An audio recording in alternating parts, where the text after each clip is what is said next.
And welcome to Triad Hip Hop. I'm your, I guess I ain't gonna say main host. I'm just the host. This is I'm Howie Wilson. To my left, this is Mario. Aloysius Skipper James III, aka Quick 2 times, aka Simple Mario. Mario is also a producer. He's produced a couple things. He had a show too. Yeah. This past couple weeks. I had a producer battle and I came in 4th place. Okay. Congrats. I wanted to make that joint too, man. Sorry I didn't get to make it. It's okay, I was working, so. Hey. And to my right here, I'm privileged to have this gentleman. I'm privileged to have you.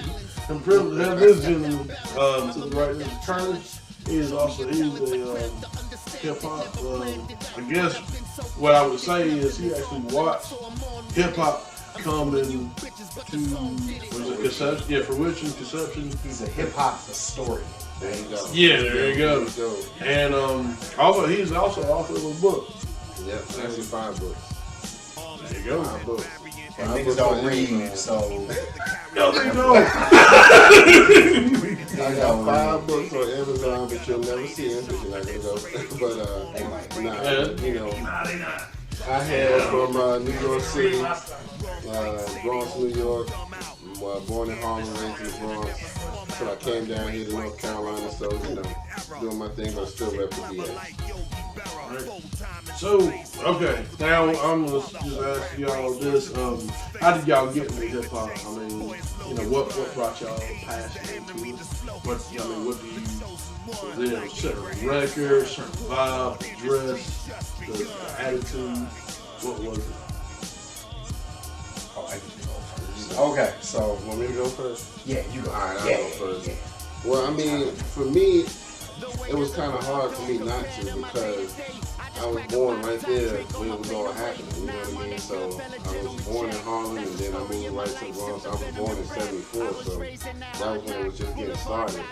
And so they was always throwing block parties and it was all on the radio and somebody in the family always had records and, so you was always listening to it. You couldn't really help it. And then you would hear stuff that was going on in the music that was like right outside your door. It's like, yeah, this is the Apollo. It's right there on the street for me. Okay, cool. So, I couldn't really help it. I just fell in love with it from day one. And the hip hop, that's another thing too. A lot of people, go to this year, like when the hip hop really come about. I always heard it was 72. Was it 72? It was somewhere between 72 and 74, somewhere in those 2 years. It was kind of, you had a lot of different things going on, so they weren't really classifying it yet as rapping, but it was, anywhere between 72 and 74, I'd say, yeah, that's when it happened. And then also, too, I know from what I've heard, it actually started, they kind of got the concept from Jamaica. They call it like the MCing part, like the toasting. Yeah, that's true. So what got you in the hip hop, man? Yeah, Martin. Alright, so I wasn't allowed to listen to rap. Reverse psychology. If it wasn't church music or R&B, I wasn't allowed to listen to it. One of my cousins, I'm originally from Georgia. Like, most of my people from Georgia. When one of my cousins came up for the summer, oh man, yeah. I'm glad you will change your life. Like, yes. This is what I've been listening to. Right. And the first song was I Came Into This World High as a Bird. I was like, wow, that's yo. Look ever since. That's one of the rare talents in the South. It's a lot of the South music is good, but a lot of it is just like Gucci and stuff.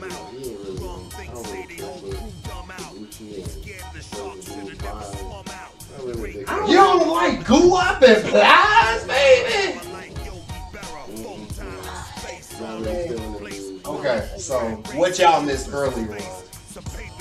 Oh Oh, wait a minute, I ain't had my info about how I got into it. My bad. Hold on, we get to that. We got to do this first. Okay, all right.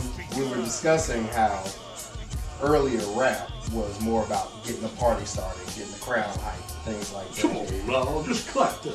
Right, and I feel like that's what ratchet music is now. It's for the club. It's to get the party hype. I mean, honestly, nobody really take Plies serious as a rapper. Right. His first song, he said, "I never buy a Phantom. 28s don't fit." Right. Can't nobody relate to that. But we think about it in our minds while we getting drunk and partying. Like, yeah, I want to sell dope and get a Phantom and then take it back because 28s don't fit. Right. Alright, my bad. Go ahead. No,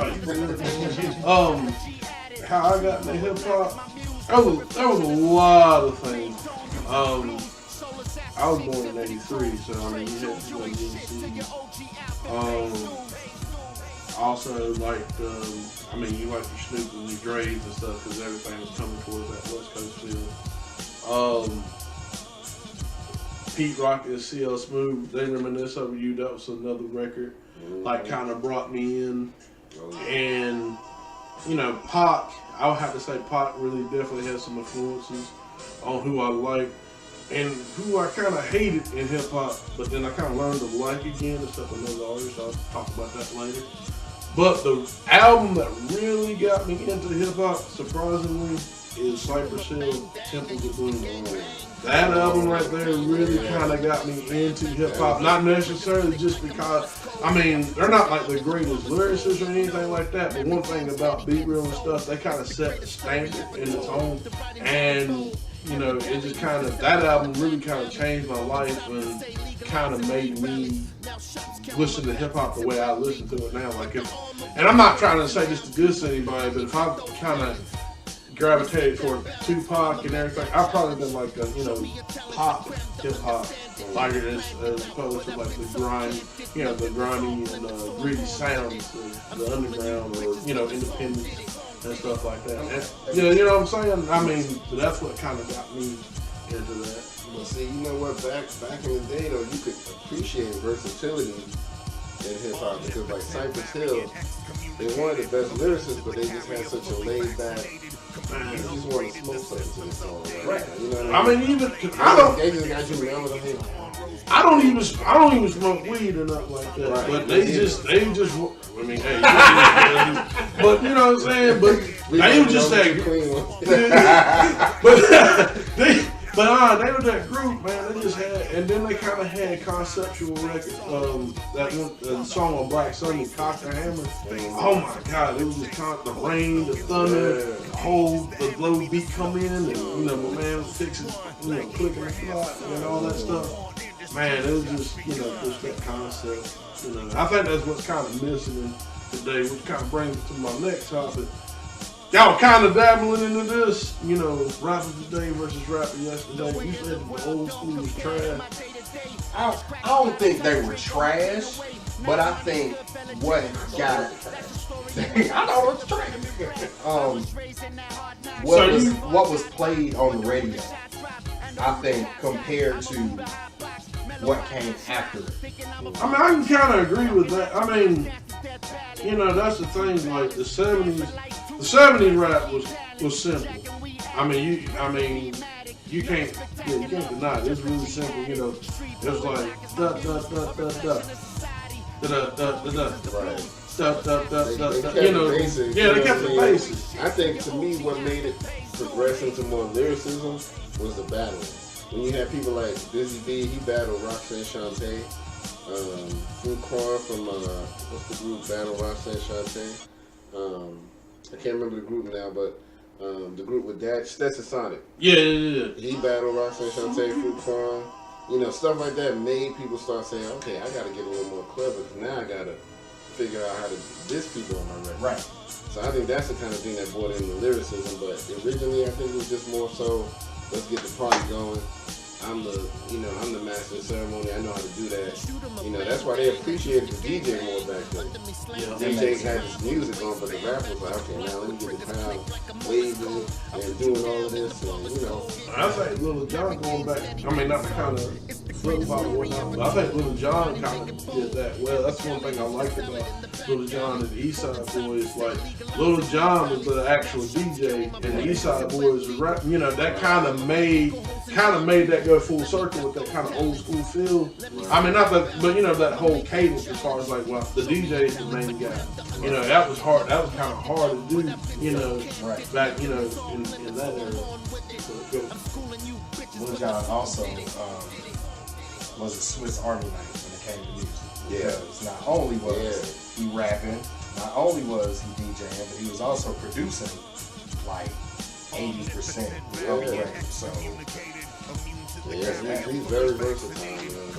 He's worked with so many artists, man. You know, I mean, he could do it with anybody. He did it with Nas and Braveheart, and that was good. It was like, you wouldn't think that they'd be able to mix the two sounds. Oh, you know what? My joint was the man, what they did with the not Lots, but Jada and Styles P. Oh my God, man, them was hands. Them two, man, they got this chemistry, man, where they can go back and forth with each other. Because Jada and Sheik, they can't do it, and Sheik and Styles can't do it. But when Jada and Styles get together, they can just trade verse for verse.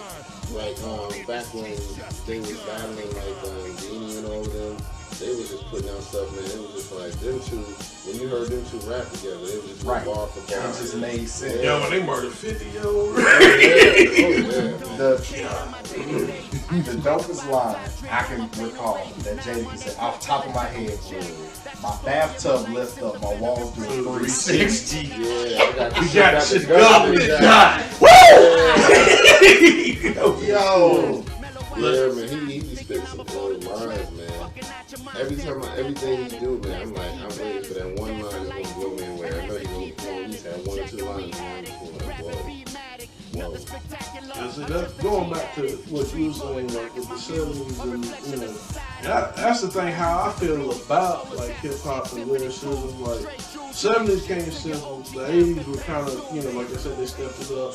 You know, cats like Rakim and you know, KRS kind of came to the scene, kind of stepped. When Big Daddy came, you know, he stepped it up. 90s, you had a Powerhouse, you had Nas, you had Mobb Deep, shoot, that Infamous and that Hell on Earth, that was them at their prime. You had one of the greatest hip hop groups. Yeah, Wu-Tang. Yep. They brought so much to the culture just because they could do that one group album and it would be dope, and you'd be like, there's nothing they can do to top it. And then somebody like Ray Parton out here, and you're like, oh, shit. Yeah, they had their own discography. So it's like, to me, for me personally, it's just like, man, the 90s were great. It's gotta get better. Right. And lyrically, it didn't. It's coming back. I mean, you got the Kendricks, you got the J. Cole, you got Joey Badass, Schoolboy Q, pretty nice. What's that? Electronica. Yeah, Jay Electronica. I like Big Sean, pretty nice. Big Sean is dope. Big Sean, he got some dope lines for me. I think sometimes his song choice would just be kind of like, I would have done that a little bit different. But when you listen to what he's saying, it'll blow you away. Because he knows he can get real witty with it. You be like, wow, how do you think of that? But sometimes I just don't be liking the beats that he shooting and stuff like that. He had a bar bounce back. Cut this bitch off. Like an edit. Yeah. But I like that T Grizzly guy too. That guy, he kind of, like, he ain't super lyrical or nothing like that, but the thing I like about him, he's kind of like a new age E40, the way he sets his lines and stuff. I don't know if y'all heard any of his stuff. Yeah. I've never been E40 fan, I have to admit. I mean, he ain't that great, but it's just like, I mean, he got some styles. It's just a little different, you know what I'm saying? E40 is very witty. Yeah. He came up with his own slang. That's one thing I give him credit for. He's very unique because he's like, I'm not trying to be like nobody else. This is what I do, and he stuck with that. Right. I got him. He took his own lane and didn't put out like 100 albums. Right. So, Tell me, yeah. going back to the Wu-Tang Clan. Let's go around the room. You could build a whole hip hop culture off of that. You could. They did. They really did. I